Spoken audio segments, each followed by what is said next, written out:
X-Tudo Caboquinho, com Orlando Câmara. Terça-feira, você já sabe, aqui no Band News Amazônia, na programação da Band News Difusora FM, tem o X-Tudo Caboquinho. Orlando Câmara, nosso parceiro, traz aqui informação, análise e opinião com responsabilidade sobre cidade, sobre sociedade, sobre cultura. E a gente faz a pergunta de todas as terças-feiras.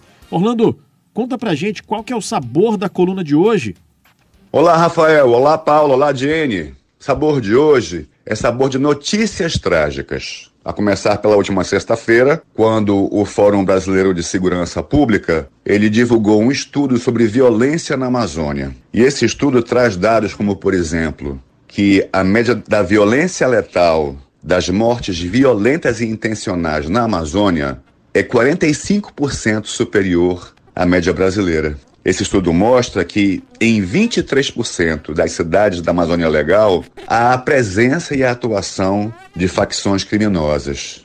Que 8,3 milhões de pessoas que moram na Amazônia moram em cidades onde há disputa territorial por diferentes facções criminosas. E ele traz ainda uma luz sobre um assunto que nós temos falado constantemente aqui, o narcogarimpo, o narconegócio, e ele mostra claramente que a devastação da Amazônia, o garimpo ilegal, a pesca predatória, a devastação da Amazônia através de queimadas, tem muito a ver com a diversificação dessa máfia do narcotráfico. Eles já estão ou lavando dinheiro ou investindo em novos negócios onde não pagam imposto, que são ilegais. E isso a gente já havia falado aqui, por exemplo, que uma balsa com draga para garimpo custa R$1,5 milhão.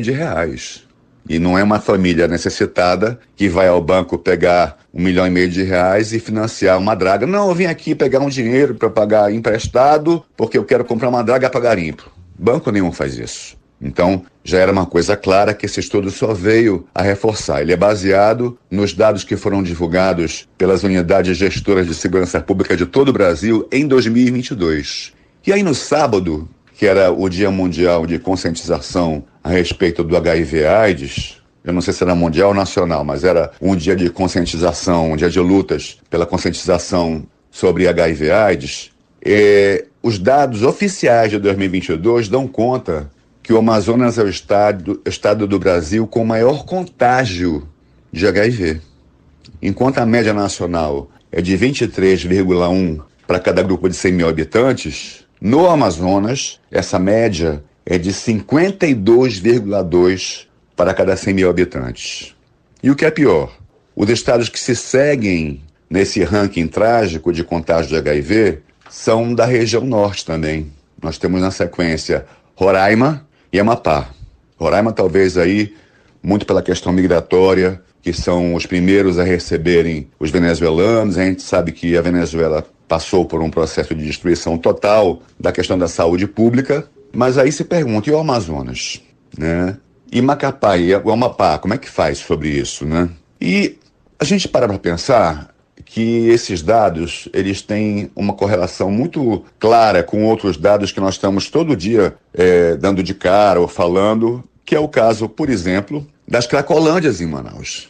Nós temos hoje mais de uma no centro, segundo falaram as autoridades que ocupam as lideranças do comércio e que têm afastado, inclusive, o comprador do centro. Essas coisas não surgem sem o narcotráfico.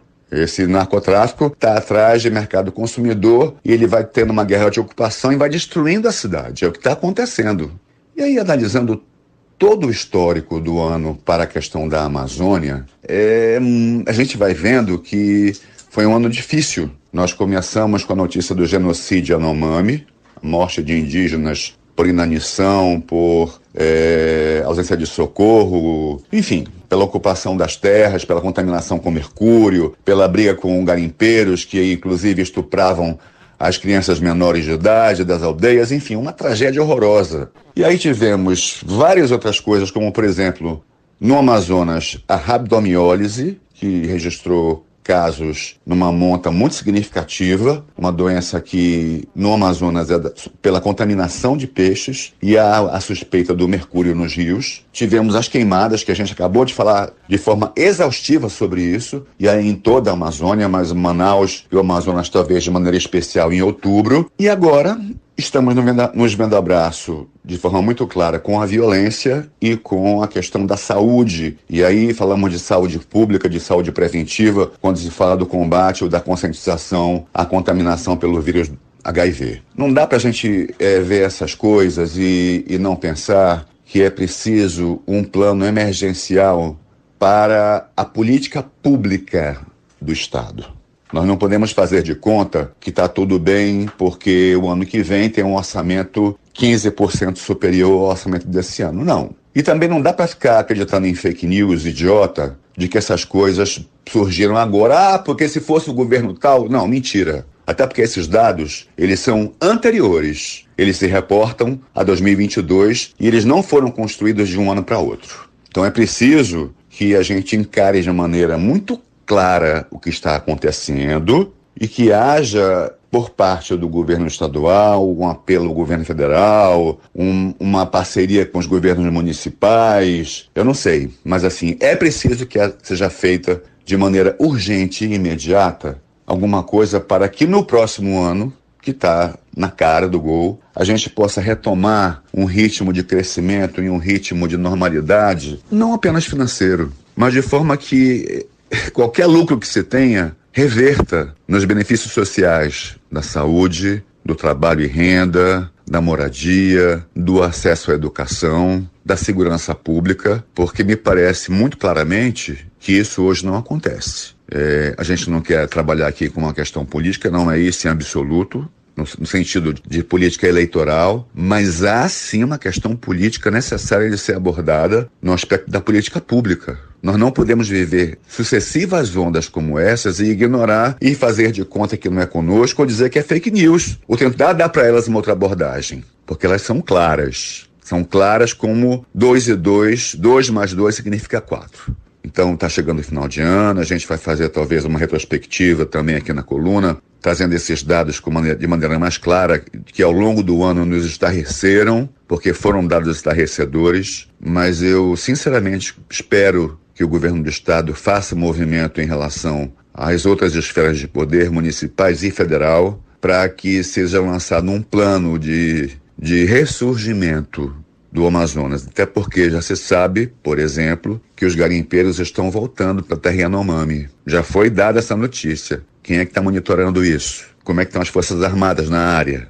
Enfim, tem muita coisa que nós precisamos nos insurgir, nos revoltar e exigir. Para vocês uma semana de resultados, é o que nós precisamos. Bom dia. A gente vai agora para um rápido intervalo e volta já já. Começa agora o Manaus em 60 segundos.